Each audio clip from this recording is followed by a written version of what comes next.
membre à l'UMI 07, c'est quelque chose qui coulait de source pour s'investir au plus profond dans notre profession, en dehors de ma maison, pour avoir un côté plus collectif. Je suis à l'UMI pratiquement depuis le début de mon installation, à une année près. C'est important de s'investir pour les générations futures. Ça fait partie du job. Défendre sa profession au niveau du territoire. Donc que ce soit avec le tourisme, que ce soit avec les agriculteurs et d'autres membres, même d'autres professions, les bouchers, les charcutiers, les boulangers. Et puis c'est aussi au niveau national défendre toutes les petits tracas que nous avons dans notre profession. Donc faire confiance à des gens qui nous animent tout au long de l'année et au niveau de Paris essentiellement, avec les relations avec le gouvernement, les différents lobbying qui peuvent exister. Et défendre les sujets comme on a à l'heure actuelle sur Airbnb, sur le sanitaire, sur la formation des jeunes, sur l'embauche. L'intérêt pour nous, c'est d'avoir un panel d'entrepreneurs qui veuillent bien accueillir les personnes que l'on forme, soit sous forme de stage, soit sous forme d'emploi. Et deuxièmement, l'UMI a aussi besoin d'ouvrir peut-être un peu le spectre des potentiels candidats qu'elle peut rencontrer. Par nos réseaux, notamment au niveau des réfugiés, nous lui permettons d'avoir accès à des candidats qu'elle ne pourrait pas, elle, obtenir à terme. Elle les obtient aussi formés, prêts à travailler avec le minimum pour démarrer l'activité, comme l'a dit Thierry Marx. Nous, ce sont des formations courtes, mais qui permettent à la personne d'entrer en emploi tout de suite et d'apprendre le reste du métier en entreprise. Et puis il représente un secteur, donc moi je représente la montagne à l'UMI. C'est aussi important de tous se rassembler, de tous se soutenir, parce qu'ensemble on est plus fort quand on est tous ensemble et que la voix porte. Alors, notre histoire avec l'UMI 07 remonte à de longues dates. Nos métiers sont 70% métiers de bouche et hôtellerie-restauration en termes d'effectifs sur le CFA. Donc forcément, de fait, nous avons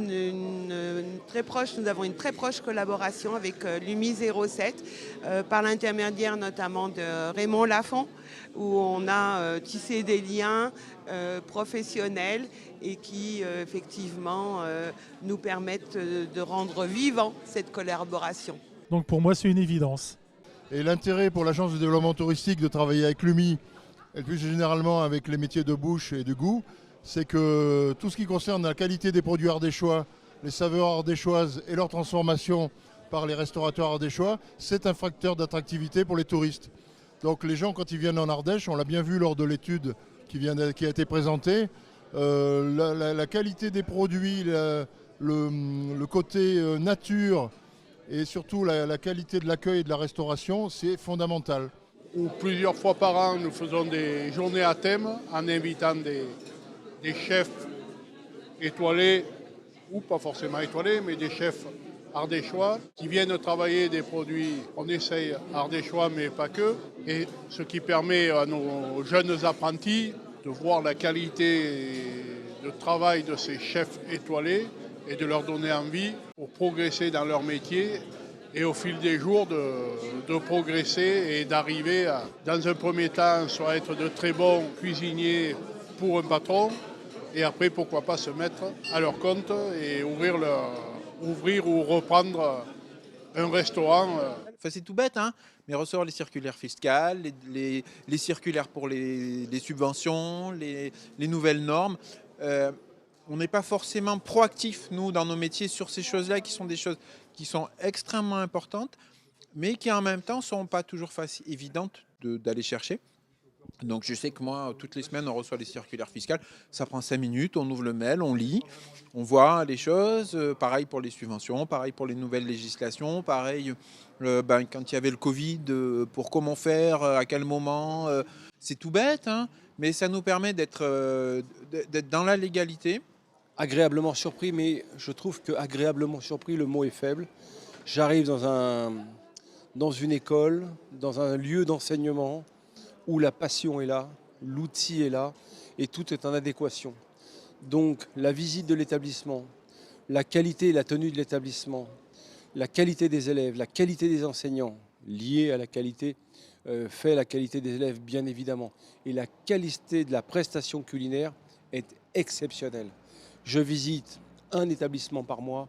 Je peux vous dire que celui-là, il est dans le top 3 des meilleurs établissements en France visités. Je connais l'Ardèche, bien évidemment, comme chaque Français et comme apprenti. Quand j'étais compagnon, j'ai fait mon tour de France et j'ai découvert toutes les régions de France.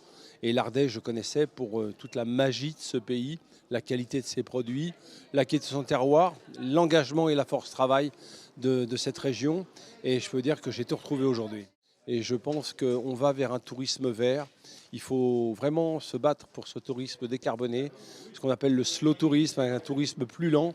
Et évidemment, l'Ardèche a toute sa place et toute la possibilité de développement de ce type de tourisme extrêmement qualitatif, à faire découvrir les émotions d'une région, pas simplement des animations touristiques. Alors vis-à-vis de la journée, agréablement surpris par l'établissement qui reçoit l'UMIH aujourd'hui. Très beau cadre, en espérant qu'il y ait plein de jeunes qui rentrent dans cette formation-là. Qui est un outil magnifique pour nos jeunes et qui donne beaucoup de perspectives pour le futur.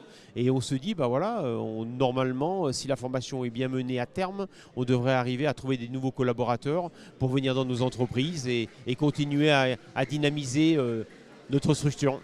Et ce sera à nous après à les fidéliser dans notre métier, hein, c'est pour ça le truc, et les garder dans nos cuisines. Les collaborateurs sont nécessaires et même indispensables dans notre métier. Hein. J'ai pensé que c'était un grand honneur quand même de le rencontrer, que ça fait plaisir de voir un grand chef qui a fait de grandes choses quand même pour la cuisine et que c'est un sacré honneur, tout simplement. Et que c'est une très belle journée et que voir beaucoup de monde réuni, ça fait plaisir à voir. Et que c'est un grand honneur pour nous. J'étais très contente d'être invitée aujourd'hui déjà pour visiter ce magnifique bâtiment et ce bel outil pour former les jeunes au métier de bouche et de la restauration dans la globalité.